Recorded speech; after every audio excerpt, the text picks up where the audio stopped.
So I'm Harvey. I am the head of trust and safety for Twitter, which means that I run the department that handles all of the areas that are sort of legal risk areas. So whether it's something tied to intellectual property, copyright or DMCA, or a government request to withhold content, or a law enforcement request for user information, that all sort of falls within scope of the trust and safety department. And I run the different teams that work on those issues. We don't really have journalist specific protections, but what we've tried to do is make sure that Twitter as a product has sort of the key components that anyone would need as a user to keep themselves safe, for whatever their definition of safe is. So that's everything from, for example, we allow you to use a pseudonym on the platform. You don't have to use your real name or your government issued name. You can choose what identity you want to use. To, we've enabled SSL by default. So essentially what people are doing on Twitter, that traffic can't be snooped on without it just being encrypted, and no longer, it's not useful in terms of trying to get information on what somebody's looking at or where they're going. We recently actually implemented forward secrecy, which is the idea that even if somebody were monitoring all of our traffic and managed to eventually figure out how to break the way that it's encrypted, forward secrecy means it wouldn't do them any good because the key is changing. So even if they got the old key, that's no longer the key in use. So it's sort of a way of stepping up the ongoing protection really involved. And then one of the other sort of major add-ons that we've had within the past year or so, I think it's been about a year now, is we actually rolled out two-factor authentication, which has a couple components. You know, first you can say, okay, well, I only want to be able to log into my account on the desktop if I can also type in a code that I get via SMS or that I authorize via push notification from my app. It also lets you generate one-time codes that if you want to say, okay, well, I'm going to be using Twitter on this device, I need to log in and password. It doesn't support, the two-factor, because there are apps that don't always support that. You can generate a one-time code that'll work as a password for that, but you don't have to worry about then, oh gosh, I gave them my actual password.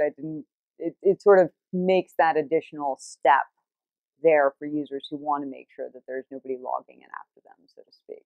So those are all steps we've taken. There's also a lot of, I suppose, more subtle things that are sort of built into the platform. And this is something I think that the industry as a whole really tries to work to do, at least as much as we can.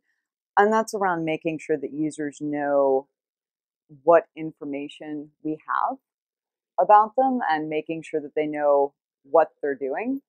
And by that, I mean, Twitter actually has it a lot easier than most companies because it's very binary. You either have a protected account or you do not have a protected account. And most people do not have protected accounts and their tweets are public, right?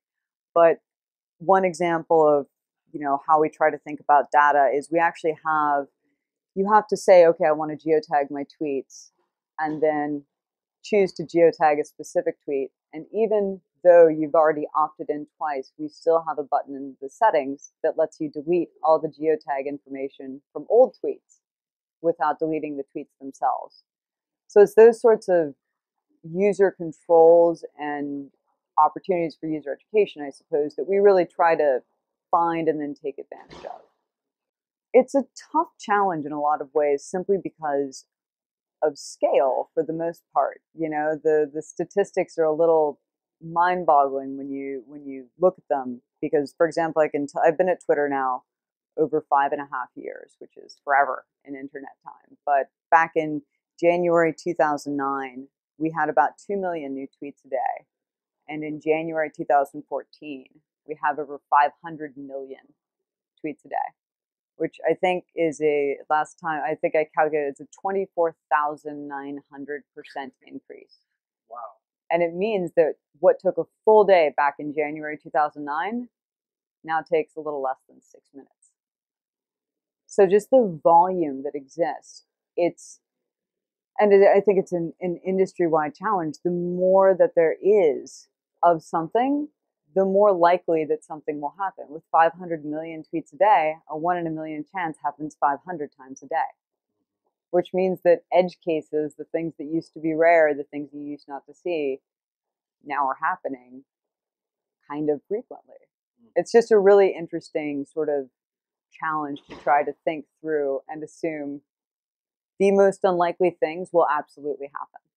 One of the core components that we actually rolled out last year to the product was what we call in-tweet reporting, which lets users from a tweet say, this is, I want to block this user, or this is abusive, or this is impersonation, essentially report it so that it gets reviewed by someone. And, for the most part, we view ourselves as a communications platform. We don't mediate content, but that doesn't mean that we allow, sort of ongoing targeted harassment or death threats or any, there's all these behaviors that we actually don't allow, because that's not about communication, that's about silencing others.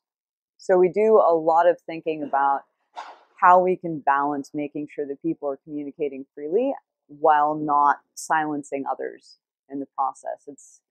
It's not easy, and I'm sure that, we're never going to be able to say, oh, we've got it right, it's perfect, it's done, because it's always changing, but we can at least say that we're listening and we keep trying to make it better. I will say that we are constantly working on new things, but nothing that I can say without suddenly being dragged away.